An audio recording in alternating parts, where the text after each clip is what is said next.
নমস্কার। আশা করি সকলে ভালো আছেন। আমাদের আজকের আলোচনা যেটি হতে চলেছে সেই আলোচনার সম্পর্কে আপনারা অনেকেই হয়তো জানেন বা বোঝেন। তবুও যেসব মানুষজন কালীতত্ত্ব অর্থাৎ শ্যামা সঙ্গীত, আমরা যে শ্যামা সঙ্গীত শুনি ছোটোবেলা থেকে শুনে আসছি, মায়ের বিভিন্ন রকম শ্যামা সঙ্গীতের কথা বা শ্যামা সঙ্গীত শুনে আসি। কিন্তু আপনারা কি জানেন এই যে শ্যামা সঙ্গীত রয়েছে, এই শ্যামা সঙ্গীত যারা রচনা করেছেন যে সমস্ত কবি, তাদের মধ্যে অন্যতম কবি হচ্ছে কবিরঞ্জন রামপ্রসাদ কিংবা সাধক রামপ্রসাদ। আপনারা সকলেই তাকে ছিলেন। এবং আরও যারা যারা শ্যামা সঙ্গীত লিখেছেন তাদের মধ্যে রয়েছেন কমলাকান্ত, সাধক কমলাকান্ত, রাজা রামকৃষ্ণ ইত্যাদি। যে মানুষগুলো এই শ্যামা সঙ্গীত রচনা করেছেন তারা যে গভীর তত্ত্ব দিয়ে মায়ের এই মহিমা তারা তুলে ধরেছেন, সেই প্রসঙ্গে আজকে আলোচনা। একটি গানের লাইন আছে, আপনারা অবশ্য শুনে থাকবেন। আমার হৃৎকমল মঞ্চে দোলে করালো বদনী শ্যামা, মন পবনে দুলাইছে দিবস রজনী ওমা, ইরা পিঙ্গলা নামা সুষুম্না মনোরমা, তার মধ্যে গাথা শ্যামা ব্রহ্ম সনাতনী ওমা। গানটি রচয়িতা রামপ্রসাদ, অর্থাৎ সাধক কবিরঞ্জন রামপ্রসাদ।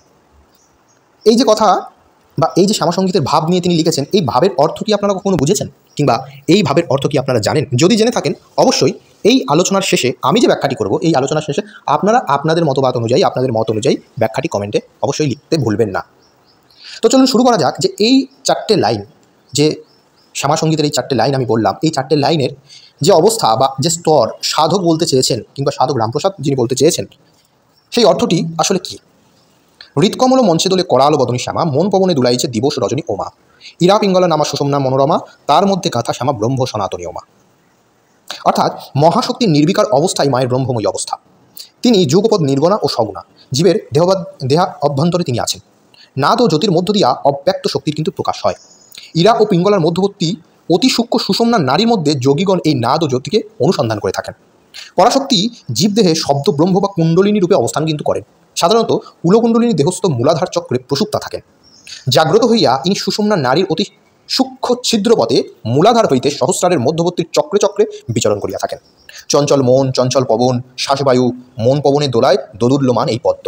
আর সেই পদ্মাধিষ্ঠাত্রী জননী হচ্ছে কিন্তু শ্যামা।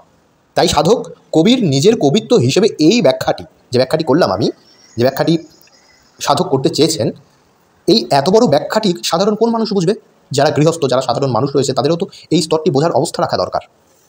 তো যাতে তারা সহজভাবে বুঝতে পারে এই এত বড় কালীতত্ত্বের যে ব্যাখ্যা, সেই ব্যাখ্যাটিকে যাতে তারা সাধারণভাবে বুঝতে পারে, তার জন্যই কবি লিখছেন হৃৎকমল মঞ্চে দোলে করালো বদনী শ্যামা, মন পবনে দুলাইছে দিবস রজনী ওমা, ইরা পিঙ্গলা নামনা সুষুম্না মনোরমা, তার মধ্যে গাথা শ্যামা ব্রহ্ম সনাতনী ওমা। আশা করি আপনারা ব্যাখ্যাটি বুঝেছেন এবং আপনারা কবির ভাবটি এখানে বুঝতে পেরেছেন। যদি আপনারা এই লাইনের ব্যাখ্যা অন্যভাবে জানেন বা অন্যভাবে বুঝেছেন, অবশ্যই কমেন্ট করে লিখতে ভুলবেন না।